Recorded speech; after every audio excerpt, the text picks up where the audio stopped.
বর্তমানে টিভিতে ইউসুফ জুলেখার নামে একটি সিরিয়াল প্রচারিত হয়। এই সিরিয়ালে নবী রাসূলের চরিত্রে অভিনয় করা হয়, এটা দেখা জায়েজ হবে কিনা? প্রথম কথা হলো, নবী রাসূলের চরিত্রে কোনো মানুষের জন্য অভিনয় করা জায়েজ নাই, এগুলো গুনাহ।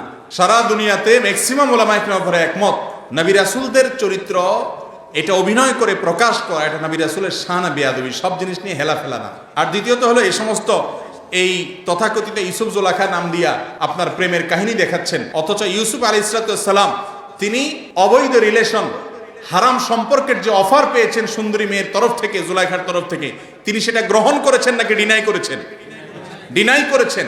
ডিনাই করার কারণে তাকে জেলে যেতে হয়েছে, অপবাদ সহ্য করতে হয়েছে, অত্যাচার সহ্য করতে হয়েছে, তারপরেও তিনি তার চরিত্রে কালিমা লেপন করতে দেন নাই। সেই ইউসুফ আলাইহিস সালামের সাথে এই অবৈধ রিলেশনের আপনার অভিনয়, এটা সাজিয়ে যদি মানুষকে দেখানো হয়, এটা নেক্সট সূরাতে শয়তানের অনেক বড় ধোঁকা। যারা মনে